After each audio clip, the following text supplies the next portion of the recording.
conversa agora com a editora de O Tempo em Brasília, Francine Ferreira. A gente falava com o Fred Duboc, Guilherme Braille mais cedo, sobre o resultado das eleições nos Estados Unidos.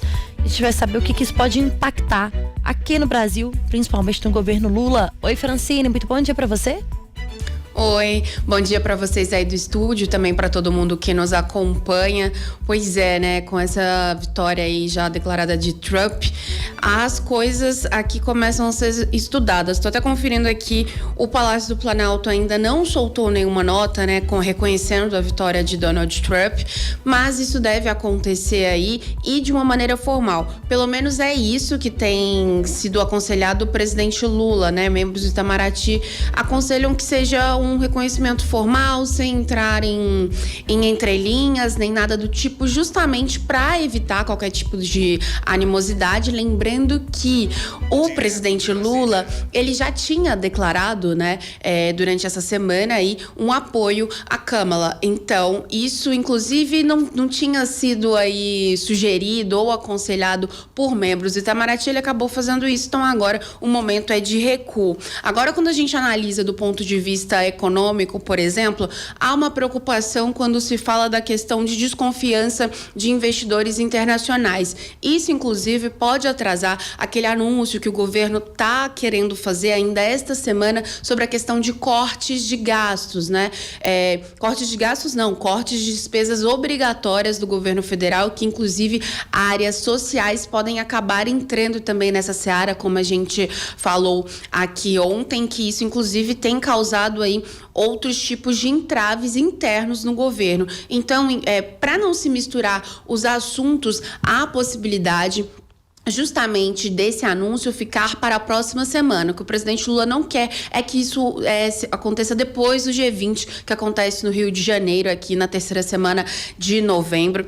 Uma outra questão também que tem sido estudada é porque durante a campanha Donald Trump falou muito sobre diminuir compras, né, da China, e tudo isso pode inclusive afetar o Brasil, uma vez que exporta aí commodities para o país asiático. Então isso pode ter um impacto, digamos que uma preocupação sim dos investidores. E uma outra questão também é sobre o meio ambiente. Isso é uma preocupação de áreas do governo, de como Donald Trump vai tratar esse tema, já que durante toda a campanha ele não deu indicativos de que as pautas são parecidas com o que se propõe o governo brasileiro. Se com Joe Biden tinha essa conversa, mas também Joe Biden ele não, digamos que não tinha um estreitamento com a América Latina, com o Trump a ideia é que isso tente ficar distante, né? Agora, sobre a questão política, aí é um cenário de desconfiança interno no Palácio do Planalto,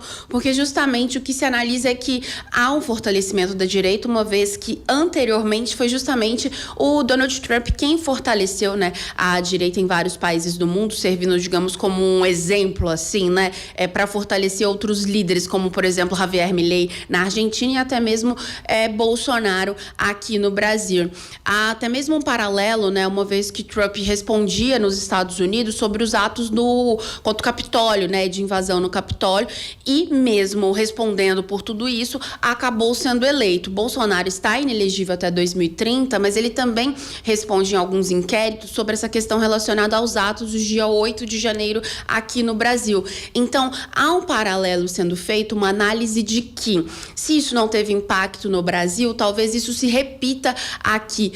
Perdão, se não teve impacto nos Estados Unidos, talvez isso possa se repetir aqui também. Então, o que já está sendo previsto assim é que essa oposição ela chega mais forte aqui no Brasil com essa vitória de Trump. Então, a ideia é evitar a animosidade e manter essa separação justamente para não colocar mais lenha na fogueira nesse discurso oposicionista. Uma outra questão também que vale a gente citar aqui é justamente o papel que Elon Musk pode ter aí no governo de Trump, né? Trump, inclusive, disse agora há pouco que nasce uma nova estrela, se referindo a Elon Musk, e a gente sabe de todo esse imbróglio que há aqui com o dono do X, né, com o judiciário brasileiro em relação a essa questão das redes sociais, de retirada de conteúdos do ar. A plataforma ficou suspensa no país e durante todo o tempo o governo do presidente Lula também falou sobre essa importância, né, de Musk ou quem quer que seja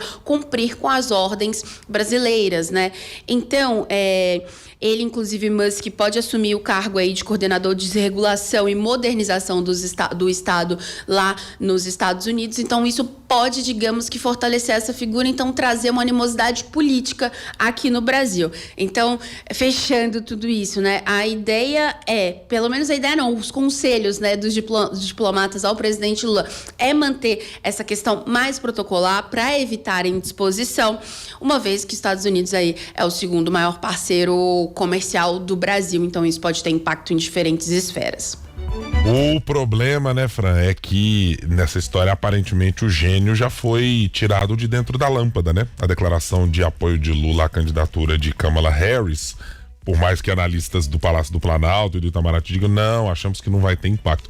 Eu duvido que a oposição brasileira e a americana, em alguma medida, não usará isso para fazer uma crítica política, etc. Agora, precisamos separar as coisas. No plano econômico, quando olhar para uma balança comercial que deve fechar o ano de 2024 com 79,8 bilhões de dólares entre Brasil e Estados Unidos, esse monte de poeira política também muitas vezes vai parar debaixo do tapete, porque todo mundo está interessado em fortalecer suas finanças, né? Fortalecer o seu caixa com uma relação que é proveitosa para ambos os lados.